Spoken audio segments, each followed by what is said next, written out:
sekalian, bunga dandelion tidak terlalu familiar bagi kita. Tapi di banyak negara, bunga berwarna kuning ini menjadi gulma, dimusuhi oleh banyak orang, dibenci. Padahal bunga dandelion mempunyai manfaat yang luar biasa, saudara. Penelitian terakhir memberikan indikasi bahwa tanaman ini memberikan faedah bagi manusia luar biasa dari ilmu kesehatan. Bahkan ribuan tahun yang lampau di Mesir dan di Tiongkok, bunga dandelion telah menjadi bahan pengobatan. Bunga ini menjadi unik, saudara, karena dia bisa tumbuh di tempat-tempat yang sangat keras. Tanah-tanah yang keras, yang gersang, dia bisa tumbuh dengan subur. Dia membutuhkan matahari yang terik untuk membuatnya menjadi tumbuh dengan baik. Karena akarnya bisa sampai kedalaman yang luar biasa hingga 4,5 meter, saudara.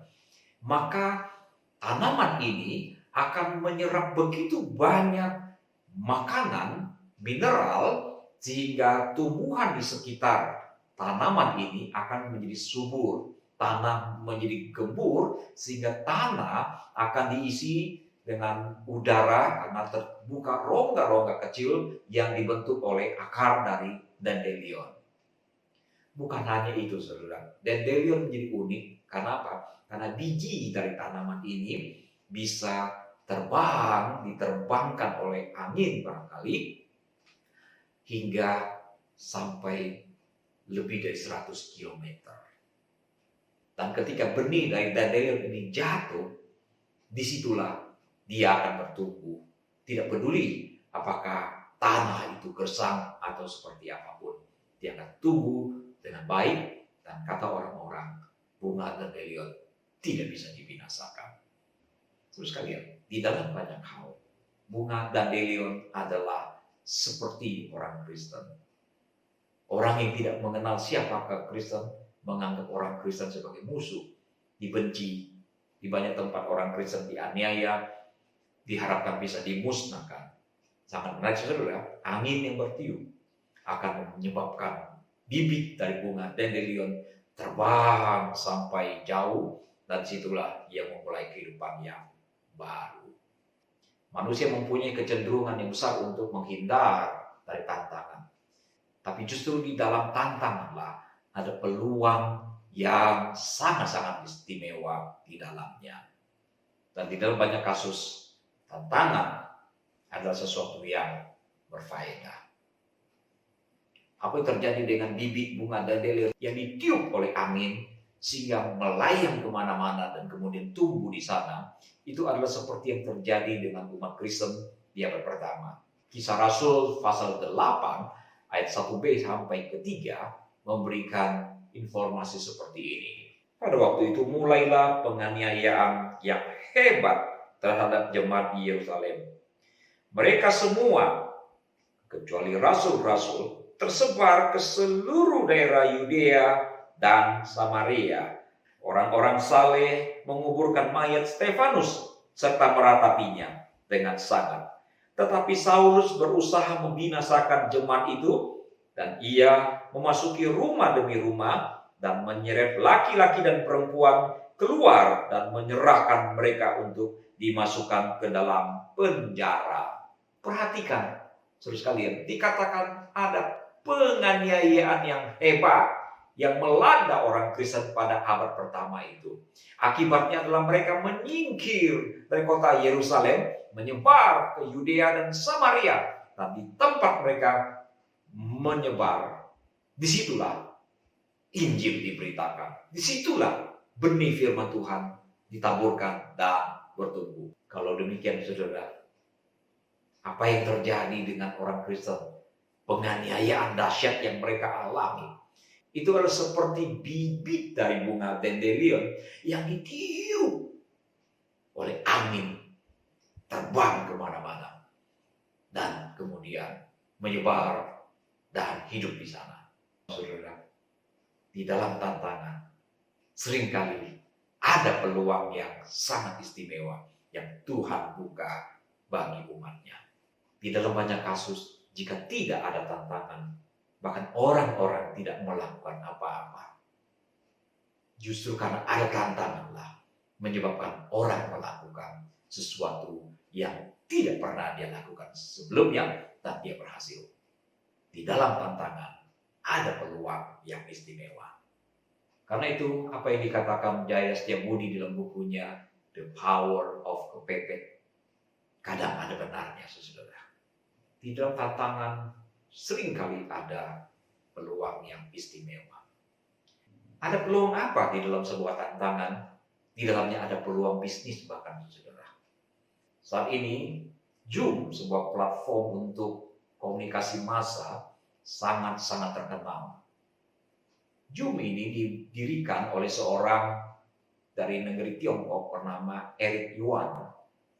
Eric Yuan yang sekarang bermukim di Amerika, semula adalah pegawai tetap di perusahaan Cisco yang sudah mapan, saudara.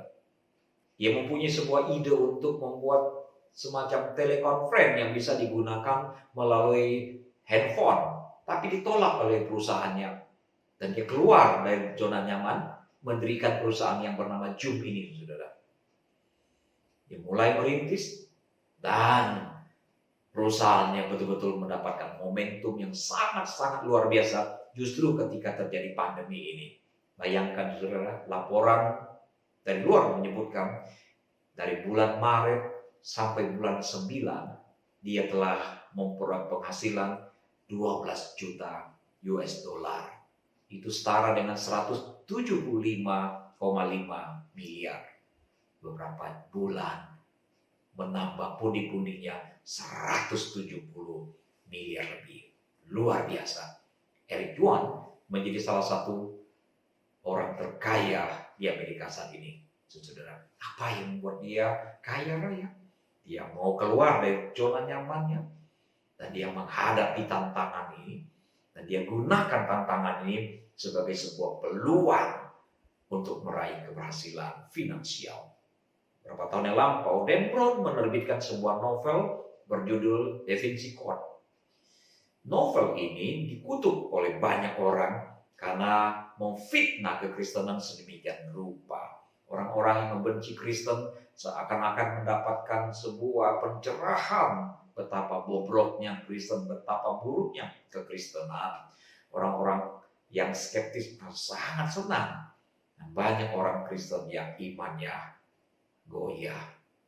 Tapi justru melalui momentum ini, saudara, gereja-gereja mengambil kesempatan melakukan banyak seminar. Nah, kalau gereja ataupun pendeta rohaniwan membuat seminar Alkitab, tidak akan banyak orang yang mendengarkan. Tapi karena ada masalah, karena ada kontroversi yang sangat-sangat gencar tentang Da Vinci Code, maka seorang pendeta, banyak pendeta yang berbicara tentang Da Vinci Code, itu mengundang perhatian orang luar yang tidak senang dengan kekristenan, dan itulah kesempatan yang Tuhan buka bagi orang-orang skeptis dan orang yang membenci kekristenan untuk mendengarkan kekristenan yang sebenarnya melalui pendeta-pendeta yang sejati. Sebuah kesempatan terbuka justru ketika terjadi gelombang Da Vinci Code. Saudara sekalian, beberapa waktu yang lampau saya membaca sebuah laporan misi dari grup Billy Graham. Sangat menarik. Dikatakan bahwa layanan Injil yang mereka lakukan itu mendapatkan respon hingga jutaan orang dalam waktu yang singkat. Artinya orang-orang menerima Yesus ataupun orang Kristen lama yang menghilang dan kemudian menerima Yesus kembali melalui layanan yang mereka miliki. Saya lalu men-sharingkan cerita ini kepada sekelompok pengurus misi gereja. Saya katakan kita harus memulai sesuatu seperti ini karena ini sebuah terobosan yang luar biasa. Tapi orang-orang tidak mempunyai kesempatan untuk itu. Nah, pandemi ini telah membuka sebuah kesempatan bagi gereja untuk memberitakan Injil, untuk memberitakan Alkitab, untuk memberitakan Yesus melalui media sosial. Gereja-gereja sekarang ditutup karena pandemi, tapi orang-orang beralih ke YouTube.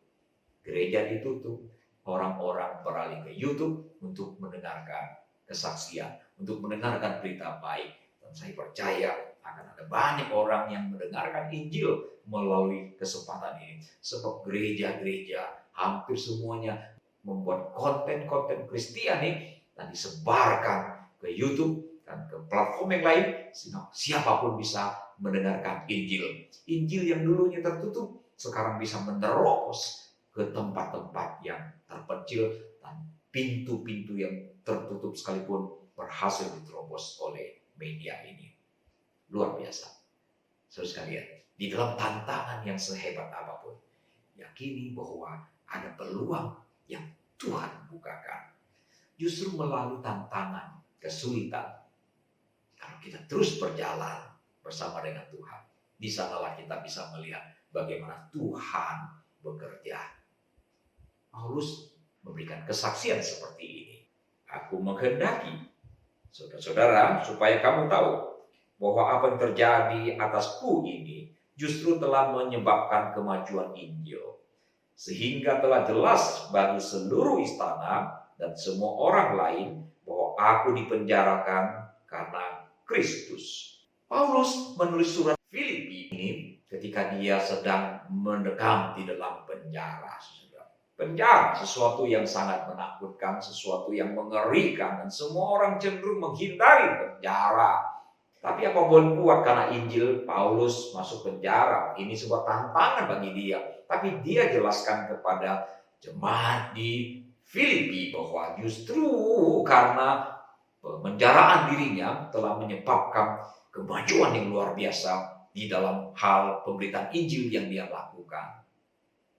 Beberapa tahun yang lampau, seorang mantan Muslim yang menjadi Kristen dan yang kemudian menjadi pendeta, Saifuddin Ibrahim, difitnah dan dipenjarakan. Saudara sekalian, tentu saja semua orang Kristen merasa sedih, bahkan orang-orang Kristen di seluruh dunia merasa sedih dan prihatin dan berusaha untuk membela Saifuddin Ibrahim.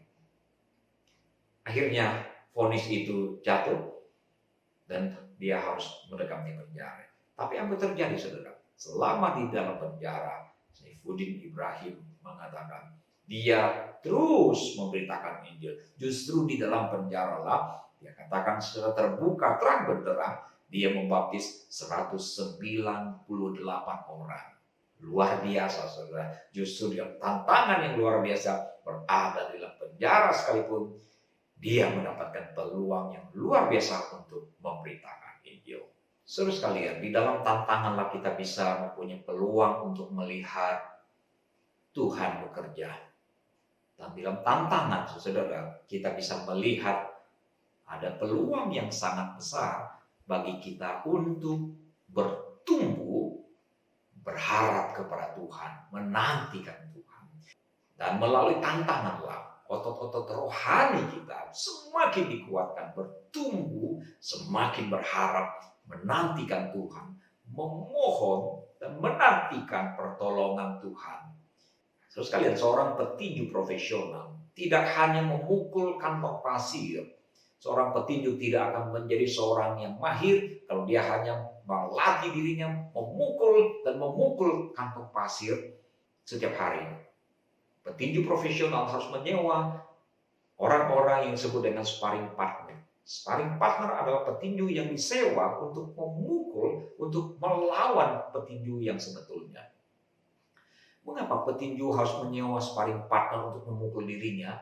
Karena justru melalui latihan real seperti inilah petinju yang sedang mempersiapkan diri untuk naik ring akan mendapatkan keterampilan-keterampilan baru, latihan-latihan yang sebenarnya yang membuat dia semakin terampil di dalam bertinju di atas ring. Tanpa sparring partner, petinju tidak akan menjadi petinju yang maju. Ketika Tuhan mengizinkan kita mengalami tantangan, disitulah sparring partner kita untuk membuat kita semakin berharap pada Tuhan, semakin menantikan Tuhan, semakin berseru pada Tuhan, semakin bertumbuh iman spiritualitas kita. Sebagai orang Kristen, kita berbahagia, saudara. Mengapa demikian? Karena kita mempunyai alasan yang sangat-sangat kuat untuk meyakini dan percaya bahwa di dalam setiap tantangan itu ada peluang. Kenapa? Karena ada Allah yang mau kita libatkan di dalam tantangan kita ini. Ketika Israel keluar dari Mesir, Tuhan memerintahkan Musa untuk mengutus 12 orang masuk dalam tanah perjanjian untuk mengintai tanah itu. 12 orang dari 12 suku masuk ke tanah Kanaan. Mereka melihat hal yang sama, menikmati hal yang sama, tapi mereka memberikan laporan yang berbeda.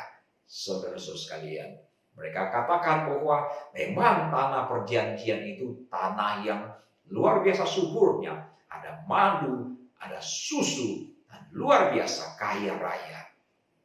Tapi juga mereka melihat bahwa penduduk asli itu tinggal di kota-kota benteng. Mereka adalah makhluk-makhluk yang sangat-sangat sadis, besar. 10 pengintai itu mengatakan bahwa mereka melihat penduduk Kanaan seperti raksasa, dan mereka adalah seperti belalang. Begitu pula raksasa itu melihat mereka itu seperti belalang. Dan laporan ini menyebabkan seluruh Israel yang diperkirakan sekitar 2 juta orang menangis histeris dan mereka marah. Hasil dari laporan 10 pengintai itu menyebabkan Israel berlaku fasik. Bilangan 14 ayat 1 sampai 5 berkata seperti ini. Lalu segenap umat itu mengeluarkan suara nyaring dan bangsa itu menangis pada malam itu. Bersungut-sungutlah semua orang Israel kepada Musa dan Harun. Dan segenap umat itu berkata pada mereka, sekiranya kami mati di tanah Mesir atau di padang gurun ini, mengapakah Tuhan membawa kami ke negeri ini supaya kami tewas oleh pedang dan istri serta anak-anak kami menjadi tawanan? Bukankah lebih baik kami pulang ke Mesir? Dan mereka berkata seorang kepada yang lain, baiklah kita mengangkat seorang pemimpin lalu pulang ke Mesir. Lalu sujudlah Musa dan Harun di depan mata seluruh jemaat Israel yang berkumpul di situ.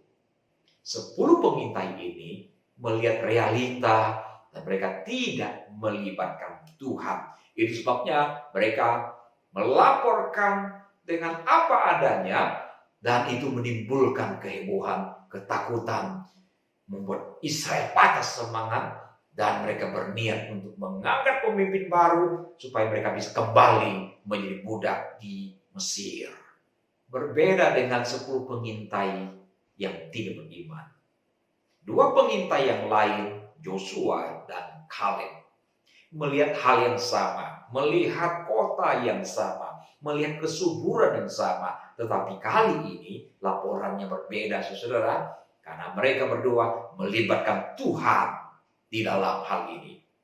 Tetapi Yosua bin Nun dan Kaleb bin Yefune, yang termasuk orang-orang yang telah mengintai negeri itu, mengoyakkan pakaiannya dan berkata kepada segenap umat Israel, negeri yang kami lalui untuk diintai itu ada luar biasa baiknya. Jika Tuhan berkenan kepada kita, maka Ia akan membawa kita masuk ke negeri itu dan akan memberikan kepada kita suatu negeri yang berlimpah-limpah susu dan madunya. Hanya janganlah memberontak kepada Tuhan dan janganlah takut kepada bangsa itu, sebab mereka akan kita telan habis. Yang melindungi mereka sudah meninggalkan mereka, sedang Tuhan menyertai kita. Janganlah takut kepada mereka. Kita tahu akhir kisah ini, bukan? Meskipun berpuluh-puluh tahun kemudian, bangsa ini betul-betul diizinkan masuk ke tanah perjanjian setelah generasi sebelumnya tewas semua. Hal yang sama terjadi pada Daud, saudara sekalian, ketika dia menghadapi tantangan yang besar. Orang-orang Israel merasa sangat ketakutan ketika berperang melawan Filistin, karena di Filistin ada seorang prajurit yang disebut dengan raksasa bernama Goliat. Di atas kertas Daud pasti kalah melawan Goliat yang tinggi besar. raksasa yang sadis itu. Tapi Daud mempunyai alasan bahwa di dalam tantangan yang dihadapi ada peluang.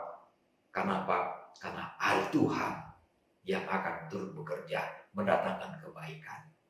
Daud berkata seperti ini di dalam 1 Samuel pasal 17 ayat 45. Tapi Daud berkata kepada orang Filistin itu, "Engkau mendatangi aku dengan pedang dan tombak dan lembing, tetapi aku mendatangi engkau dengan nama Tuhan semesta alam, Allah segala barisan Israel yang kau tantang itu."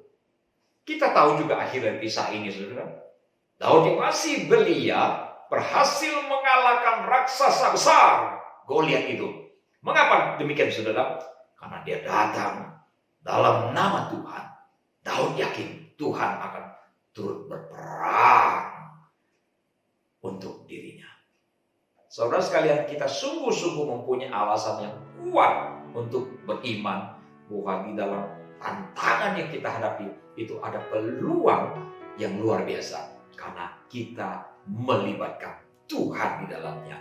Tuhan telah berjanji bahwa Ia akan turun ambil bagian, berkarya untuk mendatangkan kebaikan bagi umatnya, bagi orang-orang yang mengasihi Dia. Karena itu saudara sekalian, ketika kita sedang menghadapi tantangan, hadapi itu. Jangan takut, jangan mundur, karena Tuhan ingin memberkati kita melalui tantangan itu.